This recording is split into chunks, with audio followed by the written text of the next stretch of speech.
আসসালামু আলাইকুম রহমতুল্লাহি ওয়া বারাকাতুহু। সুপ্রিয় বন্ধুরা, হাদিসের আলোচনায় আমরা এখন শুনব সহিহ বুখারী শরীফের ৩৪৯ নম্বর হাদিস। আনাস ইবনু মালিক রাদিয়াল্লাহু তাআলা আনহু হতে বর্ণিত, তিনি বলেন, আবু জার রাদিয়াল্লাহু তাআলা আনহু রাসূলুল্লাহ সাল্লাল্লাহু আলাইহি ওয়াসাল্লাম হতে বর্ণনা করেন যে তিনি বলেছেন, আমি মক্কায় থাকা অবস্থায় আমার গৃহের ছাদ উন্মুক্ত করা হলো। অতঃপর জিবরিল আলাইহিস সালাম অবতীর্ণ হয়ে আমার বক্ষ বিদীর্ণ করলেন আর তা জমজমের পানি দ্বারা ধৌত করলেন। অতঃপর হিকমত ও ঈমানে ভর্তি একটি সোনার পাত্র নিয়ে আসলেন এবং তা আমার বুকের মধ্যে ঢেলে দিয়ে বন্ধ করে দিলেন। অতঃপর হাত ধরে আমাকে দুনিয়ার আকাশের দিকে নিয়ে চললেন।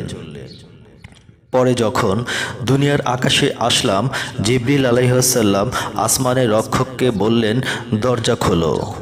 আসমানের রক্ষক বললেন, কে আপনি?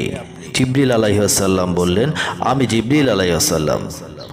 আকাশের রক্ষক বললেন, আপনার সঙ্গে কেউ কি রয়েছেন? জিবরিল আলাইহিস সালাম বললেন, হ্যাঁ, মুহাম্মদ সাল্লাল্লাহু আলাইহি ওয়াসাল্লাম রয়েছেন। অতঃপর রক্ষক বললেন, তাকে কি ডাকা হয়েছে? জিবরিল বললেন, হ্যাঁ।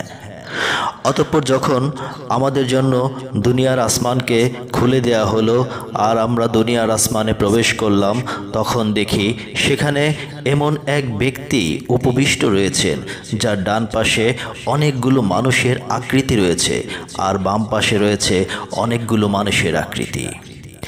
যখন তিনি ডান দিকে তাকাচ্ছেন হেসে উঠছেন আর যখন বাম দিকে তাকাচ্ছেন কাঁদছেন। অতঃপর তিনি বললেন, স্বাগতম ওহে সৎ নবী ও সৎ সন্তান। আমি রাসূলুল্লাহ জিবরিল আলাইহিস সালামকে বললাম, কে এই ব্যক্তি? তিনি বললেন, ইনি হচ্ছেন আদম আলাইহিস সালাম আর তার ডানে বামে রয়েছে তার সন্তানদের রূহ। তাদের মধ্যে ডান দিকের লোকেরা জান্নাতি আর বাম দিকের লোকেরা জাহান্নামী। ফলে তিনি যখন ডান দিকে তাকান তখন হাসেন আর যখন বাম দিকে তাকান তখন কাঁদেন। অতঃপর জিবরিল আলাইহিস সালাম আমাকে নিয়ে দ্বিতীয় আসমানে উঠলেন। অতঃপর তার রক্ষককে বললেন, দরজা খোলো। তখন এর রক্ষক প্রথম রক্ষকের মতোই প্রশ্ন করলেন। পরে দরজা খুলে দেয়া হলো। আনাস রাদিয়াল্লাহু তাআলা আনহু বলেন, আবু জার রাদিয়াল্লাহু তাআলা আনহু উল্লেখ করেন যে তিনি রাসূলুল্লাহ সাল্লাল্লাহু আলাইহি ওয়াসাল্লাম আসমানসমূহে আদম, ইদ্রিস, মুসা, ঈসা এবং ইব্রাহিম আলাইহিস সালামকে পান। কিন্তু আবু জার রাদিয়াল্লাহু তাআলা আনহু তাদের স্থানসমূহ নির্দিষ্টভাবে উল্লেখ করেননি। তবে এতটুকু উল্লেখ করেছেন যে তিনি আদম আলাইহিস সালামকে দুনিয়ার আকাশে এবং ইব্রাহিম আলাইহিস সালামকে ষষ্ঠ আসমানে পান। আনাস রাদিয়াল্লাহু তাআলা আনহু বলেন, জিবরিল আলাইহিস সালাম যখন নবী সাল্লাল্লাহু আলাইহি ওয়াসাল্লামকে নিয়ে ইদ্রিস আলাইহিস সালামের নিকট দিয়ে অতিক্রম করেন, তখন ইদ্রিস আলাইহিস সালাম বলেন, মারহাবা ও হে সৎ ভাই ও পুণ্যবান নবী। আমি রাসূলুল্লাহ বললাম, ইনি কে? জিবরিল বললেন, ইনি হচ্ছেন ইদ্রিস আলাইহিস সালাম। অতঃপর আমি মুসা আলাইহিস সালামের নিকট দিয়ে অতিক্রম করাকালে তিনি বলেন, মারহাবা হে সৎ নবী ও পুণ্যবান ভাই। আমি বললাম, ইনি কে? জিবরিল বললেন, ইনি মুসা আলাইহিস সালাম। অতঃপর আমি ঈসা আলাইহিস সালামের নিকট দিয়ে অতিক্রম করার কালে তিনি বলেন, মারহাবা হে সৎ নবী ও পুণ্যবান ভাই। আমি বললাম, ইনি কে? জিবরিল আলাইহিস সালাম বললেন, ইনি হচ্ছেন ঈসা আলাইহিস সালাম।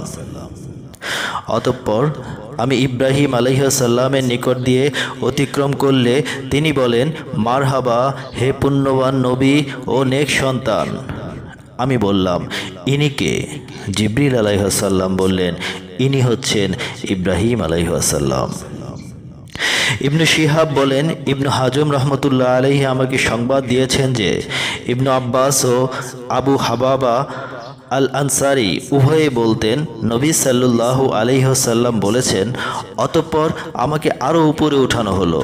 অতঃপর এমন এক সমতল স্থানে এসে আমি উপনীত হই যেখানে আমি লেখার শব্দ শুনতে পাই। ইবনু হাজম ও আনাস ইবনু মালিক রাদিয়াল্লাহু তাআলা আনহু বলেন, রাসূলুল্লাহ সাল্লাল্লাহু আলাইহি ওয়াসাল্লাম বলেছেন, অতঃপর আল্লাহ আমার উম্মতের উপর 50 ওয়াক্ত সালাত ফরজ করে দেন। অতঃপর তা নিয়ে আমি ফিরে আসি। অবশেষে যখন মুসা আলাইহিস সালামের নিকট দিয়ে অতিক্রম করি, তখন তিনি বললেন, আল্লাহ তাআলা আপনার উম্মতের উপর কি ফরজ করেছেন? আমি বললাম, 50 ওয়াক্ত সালাত ফরজ করেছেন।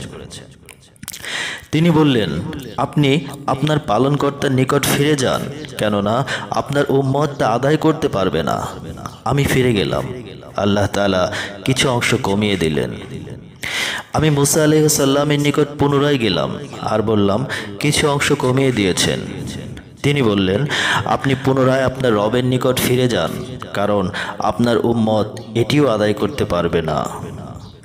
আমি ফিরে গেলাম, তখন আরও কিছু অংশ কমিয়ে দেয়া হলো। আবারও মুসা আলাইহিস সালামের নিকট গেলাম। এবারও তিনি বললেন, আপনি পুনরায় আপনার প্রতিপালকের নিকট যান, কারণ আপনার উম্মত এটিও আদায় করতে সক্ষম হবে না। তখন আমি পুনরায় গেলাম। তখন আল্লাহ বললেন, এই 5ই নেকির দিক থেকে 50 ওয়াক্ত বলে গণ্য হবে। আমার কথার কোনো রদ বদল হয় না। আমি পুনরায় মুসা আলাইহিস সালামের নিকট আসলে তিনি আমাকে আবারও বললেন, আপনার প্রতিপালকের নিকট পুনরায় যান। আমি বললাম, পুনরায় আমার প্রতিপালকের নিকট যেতে আমি লজ্জা বোধ করছি। অতঃপর জিব্রাইল আলাইহিস সালাম আমাকে সিদরাতুল মুনতাহা পর্যন্ত নিয়ে গেলেন, আর তখন তা বিভিন্ন রঙে আবৃত ছিল, যার তাৎপর্য আমি অবগত ছিলাম না। অতঃপর আমাকে জান্নাতে প্রবেশ করানো হলে আমি দেখতে পেলাম যে তাতে রয়েছে মুক্তমালা, আর তার মাটি হচ্ছে কস্তুরী। মহান আল্লাহ রাব্বুল আলামিন আমাদের সকলকে কোরআন ও হাদিস অনুযায়ী জীবন গঠন করার তৌফিক দান করুন। আমিন।